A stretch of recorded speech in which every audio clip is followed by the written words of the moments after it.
The Dallas Cowboys facing off with the New York Giants, 1-2 right now, after a bizarre game with the Baltimore Ravens where they were down 21-3 going into the fourth quarter. It should have been an absolute blowout. The Ravens should have handled their business. We get the first successful onside kick of the modern era. We get some weird garbage time stuff from the Cowboys. They somehow make it a three-point game. And look, this week, for the channel, for talkSPORT Endzone, I caught up with the excellent RJ Ochoa, brilliant beat writer for the Dallas Cowboys, blogging the boys in SB Nation. Find his work there. And I asked him whether that fourth quarter was putting lipstick on a pig or whether the Cowboys fan base truly believed that the first $60 million quarterback in NFL history in Dak Prescott still has what it takes to take this team to a Super Bowl. I tell you, of all the people that have tried, I think he's, got the DNA, the most likely DNA to be able to do it. He has people make so much about his level of leadership and things like that ultimately wind up falling on deaf ears. And you know this well, obviously, when your franchise hasn't done it, hasn't climbed over that specific hill in 3 decades. And so, but I mean, if you're a romantic, it does feel like he's the one, like he is Frodo and has been given the ring.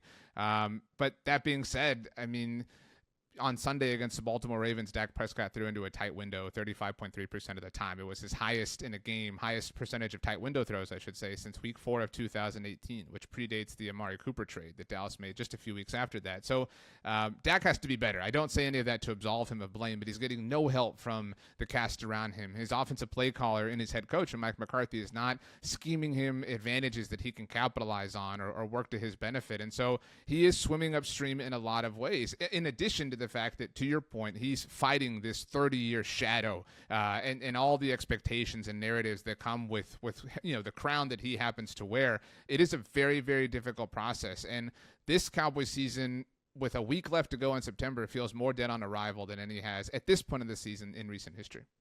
So, Brian, I mean, he tried to be positive about Dak Prescott, and he did give him a bit of love. But at the same time, this Cowboys team are horrible right now. They've invested all this money in this top-end talent and look completely devoid of anything beyond it. The Mike Zimmer defense is horrible right now. I just think coaching, defense, supporting cast, all of it, we can dig out Dak Prescott as much as we want, but he is on one of the worst teams in the NFL right now. So I kind of feel almost sorry for him, almost. So I'm going to go truly American right now, Will. I mean, you ever play you know what T-ball is? Yeah.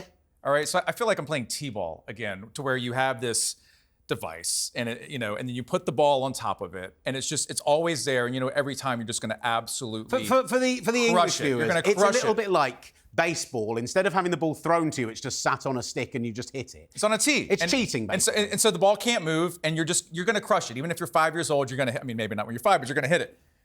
The Dallas Cowboys are the easiest target in the sports world right now, but they should be. And he was completely right. I mean, Dak Prescott is good. I said this last week and the week before, but he's not good enough. Jerry Jones does not know what he's doing. Out of all the coaches who should be fired right now, I have 2 at the top of the list, Doug Peterson and Mike McCarthy. Doug Peterson still could be a Jaguars coach, and you go 8-9, and okay, the cons will live with that. They shouldn't, but they will. The Dallas Cowboys have all the talent in the world. They're getting blown out at home. They got blown out in their last playoff game against the Packers. Jordan Love should not have won that game, and he was absolutely brilliant. They get blown out by Derek Carr and the Saints at home, and then they are blown out. This was garbage time. I put no faith in what Dallas did in the fourth quarter. That was garbage time.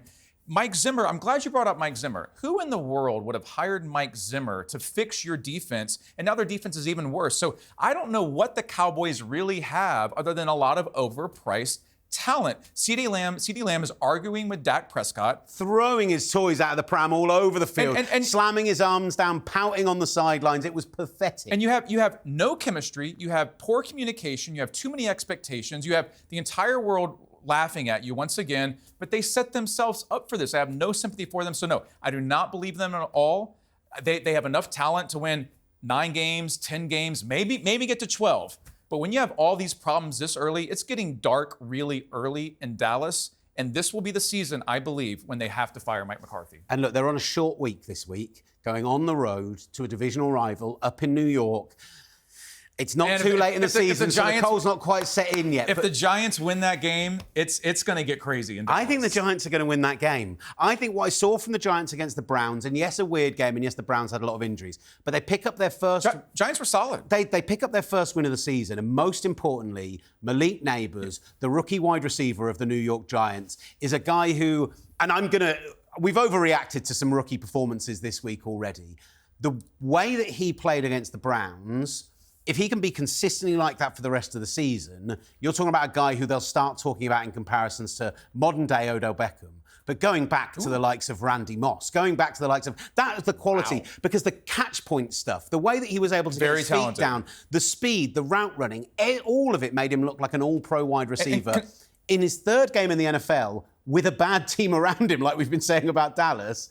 I think Malik Neighbors against this Mike Zimmer defense might completely take them apart. I really like the Giants to win on Thursday. If the Cowboys lose that game, they will be screaming in Dallas for Mike McCarthy to be fired because you will have the playoff loss at home to the Packers, which never should have happened. A good team that never would have happened to. They don't have inspiration. They can't finish. They're not inspired. They don't look like they have any chemistry. They're not in sync. All of those are coaching problems and ownership problems. Right.